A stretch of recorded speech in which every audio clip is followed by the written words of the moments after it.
Bom, gente, eu estou conversando com você sobre a escola das relações humanas, né?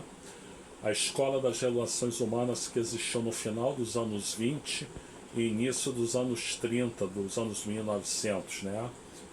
Bom, mas antes de eu continuar, por gentileza, você curte aí, dá o seu like, faz isso agora, eu te peço, porque senão deixar para depois você esquece, né? E que você se inscreva no canal, eu preciso muito da sua inscrição. Bom, então eu explicava para vocês na aula passada, aula 102, né, que a Escola das Relações Humanas ela foi baseada numa experiência chamada Experiência de Hawthorne, né, que aconteceu entre 1927 e 1932, né. Hawthorne não é o nome do autor da experiência, e sim o fato que a experiência aconteceu em uma empresa chamada Western Electric Company, né? No bairro de Hawthorne, em Chicago, por isso o nome, a experiência de Hawthorne, né? E que o condutor da experiência era o médico australiano George Elton Mayo, né? E eu explicava para vocês na aula passada que 4 fases da experiência, ao longo dos 5 anos que a experiência durou, né, aconteceram, né?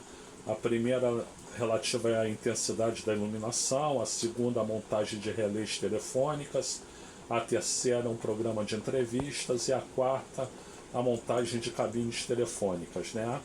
E algumas conclusões se chegaram, né?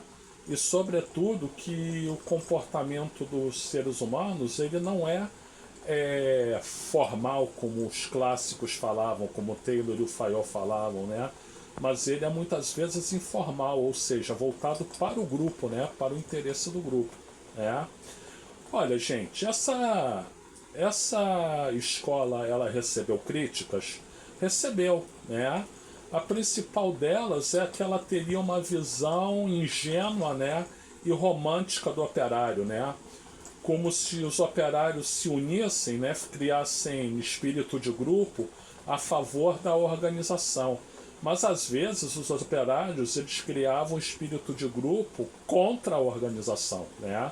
Então eles não eram tão bonzinhos assim. Essa é uma crítica que se faz às relações humanas, né? Agora, gente, o que eu quero chamar a atenção de vocês é o seguinte: a administração científica do Taylor e do Ford, né, e a escola clássica ou teoria clássica do Fayol, elas formavam a abordagem formal da organização, né? E a escola das relações humanas do George Elton Mayo formava a abordagem humanística da organização, né? E elas se entendiam? Não. Eram visões antagônicas e rivais, né? Quem defendia os humanísticos dizia que tudo aquilo que os clássicos falaram vale muito pouco, né? E quem defendia os clássicos dizia que tudo aquilo que os humanísticos falavam valia muito pouco. Então são abordagens que se contrapõem. Existe uma imensa rivalidade, né, entre o que o Taylor e o Fayol, o Taylor, o Ford e o Fayol falavam nos anos 1910, né, e o que o Elton Mayo falava lá no final dos anos 1920 e início de 1930, né. As teorias que sucederiam essas, elas já não seriam tão maniqueístas, né? Elas já aceitariam que há pressupostos tanto de uma como de outra. E essa é a visão equilibrada, né? Para você fazer boa gestão, você precisa tanto de aspectos formais, né, que vêm da abordagem clássica, tiveram origem da abordagem clássica, como de princípios informais, né, que tiveram origem na abordagem humanística, né? Então essa é a visão mais equilibrada hoje, né? E também a partir, vamos dizer, dos anos 1940, 1950. Mas antes não, antes existia a rivalidade entre os humanísticos e os clássicos, né? Mas todas essas teorias foram importantíssimas para o desenvolvimento posterior da área do saber chamada administração. Bom, eu sou o Luiz Felipe Chateaubriand, agradeço a assistência, né? Esta foi a aula número 103 das aulas de administração do Chateau. Nós estamos na segunda disciplina, Teoria das Organizações, né?